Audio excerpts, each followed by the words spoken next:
Hi Year 4, Miss Fleeks here. This is a video of me reading the text which you have been set to read for your reading task this week. So if you're struggling with your reading or you just want to kind of read along with me, then feel free to listen as I go through it. There are some tricky words in there, so I will try my best to pronounce them correctly. But yeah, so let's go for it. So, Willy and Fang. Millions of years ago, the earth was always warm. All creatures, dinosaurs and others that roam the earth enjoyed good lives. And then the earth became bitterly cold. Lakes and rivers froze solid. The snow began to fall and became so deep that it compacted, turning into massive frozen mountains called glaciers. These glaciers continued to grow and grow, and soon the earth was nearly completely covered in ice. A winter's chill like no other draped the earth in icy wonder. Crystalline snow blanketed the earth. It was like a white rose, beautiful but with bitterly long cold thorns. It was the coming of the Ice Age. The dinosaurs and other creatures were unable to survive the sharp thorns of the Ice Age, but some creatures did survive. There were great bears with thick layers of fat and heavy coats of fur. There were woolly mammoths, elephant-like creatures covered in long, thick hair. Their tusks were long and curved, well suited to move chunks of ice and snow as they searched for grasses beneath the frozen snow and ice. Here, too, were the mighty saber-toothed tigers, heavy of coat and strong of limb. They were called saber-toothed because their two upper fangs were curved like a sword or saber. They were hunters who preyed upon those creatures that lived on the edge of the glaciers. They ate anything and everything that they could catch. One of their favourite foods was the woolly mammoth. Now, the mammoth may have been the tiger's favourite food, but it was also the most dangerous, for you see, the mammoth were just that, mammoth. They were big and had thick hides covered by long woolly coats. Some of them weighed over a ton and could easily step on a saber-toothed tiger. More importantly, if a mammoth was mad, its long curled tusks could be great weapons. The saber-toothed tigers contented themselves with snacking on the smaller creatures that lived on and around the blue ice glacier. Still, they looked for any opportunity to have a big woolly mammoth meal. They watched for the old and injured and, a special delicacy, a baby mammoth. One blustery cold day, colder than most others, a baby saber-toothed tiger was born in a snow cave near the heart of a blue ice glacier. His coat was thick, and he had two large eyes. For the most part, he looked like any other saber-toothed tiger, but he had two of the longest saber teeth that have ever seen. Proudly, his mother and his father named him Fang. Coincidentally, not far away, in a snowfield on the other side of the Blue Glacier, a mother mammoth gave birth to a new calf. The calf's tusks, though tiny, showed great promise for curve and strength. His ears and trunk were short, but that was to be expected. The hair that covered his body was long and thick. Truly, the mammoth would be warm on the coldest of days. His parents named him Woolly. Life was very hard during this time of icy cold. There was danger everywhere on and around the glacier. There were deep crevasses hidden in thin layers of delicate snow that formed false bridges. Should you choose to walk across one of these bridges, your choice could be very wrong. The bridge of snow could collapse and you would fall to the bottom of the deep crevasse with sheer walls of ice that could not be climbed. Fang and Woolly grew, and although surrounded by danger, they filled their lives with adventure. They were young and full of life, and every day was a new experience. And so they grew. Woolly would charge through the drifts of snow that blanketed the snowfields, exploding out on the other side. He played and played, and always under the watchful eyes of the entire herd of mammoths. Fang lived inside the ice cave and only ventured out onto the slippery surface when his parents were there to watch over him. There he would scamper and skid, chasing after a ball of hard-packed snow or stalk in the shadows of his parents as they walked the ridge. The saber-toothed tigers always looked toward the snowfield and the herd of mammoths. Food was scarce on the glacier, and the thought of a meal below kept them on the prowl. They could crouch behind boulders above the field and wait for an opportunity, a chance that never seemed to come. If it was possible, it seemed to be getting even colder around the blue ice glacier. Even the hardy grass that grew beneath the snow had become scarce.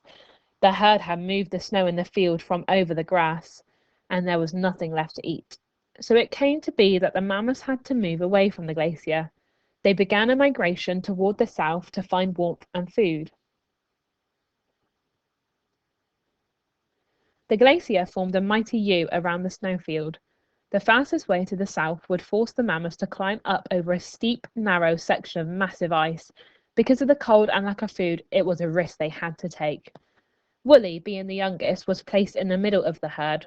The snow was deep, but the mammoth's feet trampled the snow into a packed path, making the going easy for Woolly. Together as one, they moved up the snowfield and onto the blue ice glacier. As they started down the other side, they realized there was something watching from the ice cliffs above. The scent of saber-toothed tiger was heavy in the air. The mammoths in the lead began swinging their massive trunks from side to side while trumpeting a challenge to the hunters above. But food had been very scarce for the saber-toothed tigers, and they knew that their only source of food was migrating. With a roar that shattered the stillness of the day, they attacked. They leaped from the rocks, hoping to frighten the herd into scattering to make the weak more vulnerable. The weakest, the meal they sought, was in the middle. It was a small mammoth named Woolly. As one as one, the herd began to run, Woolly stumbling along, his ears extended in fear. The large cat charged, leaping onto the back of one of the older females at the back of the running herd. She bellowed in anger and pain, pulling from the safety of the herd. Woolly knew that voice. It was his mother. He turned toward the sound and ran out of the safety of the herd, just as the group thundered across a snow bridge above a deep crevasse. Meanwhile, Woolly's mother, as strong could be, shook and rolled her shoulders to free herself from the clinging beast. But the tigers had teeth and claws buried in her thick hide and were not easily thrown. No one knows who would have won the battle between the tigers and the mammoth cow, for at that moment Woolly raced back up at the packed snow trail, his tiny curved tusks raised for battle. The saber-toothed tigers had what they wanted. The weakest was now isolated from the herd. They leaped from the female's back and crouched facing the charging calf. Woolly's mother, not realizing what was happening, stood there dazed. Woolly continued his charge. The male saber-toothed tiger stood his ground and then slipped to the side, allowing Woolly to continue his charge toward the female cat. Now they had him trapped between the two of them. This would be an easy kill.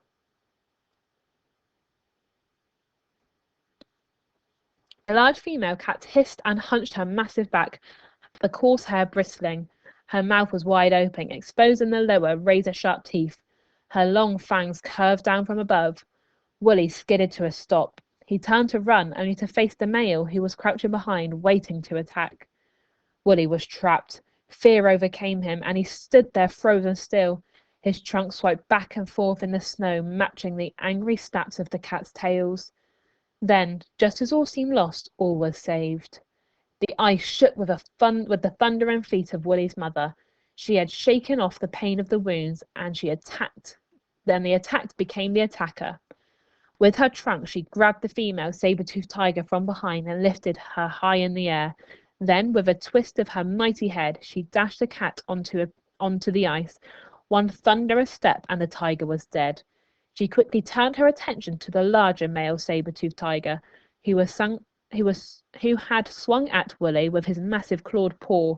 Woolly had backed away just in time, but his side had been raked with jagged claws.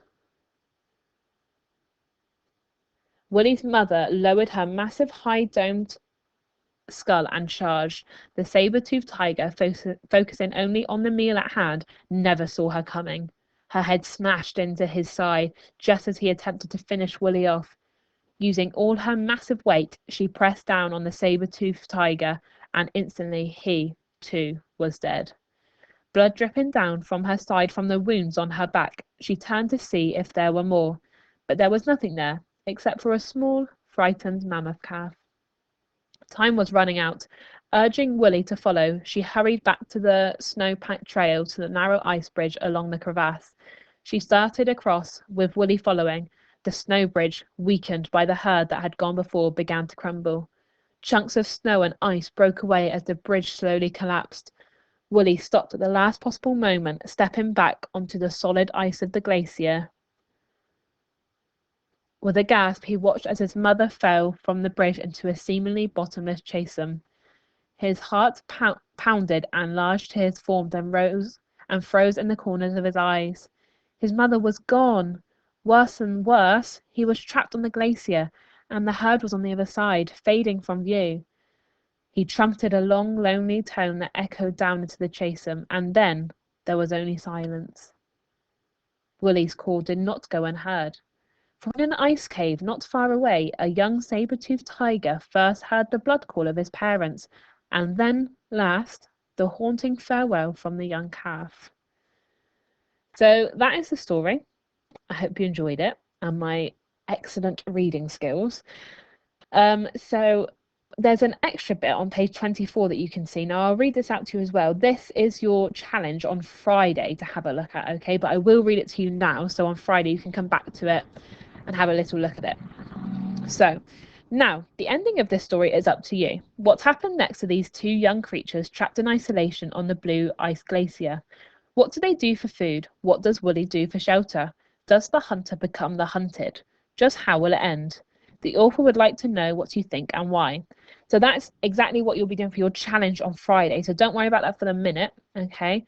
Have a look at that on Friday, because I can't wait to see what your predictions will be. So I hope that helped with the reading, and I hope you enjoyed it. And now I hope you find the questions okay. And remember, if you have any questions, just email me and I will get back to you as soon as I can.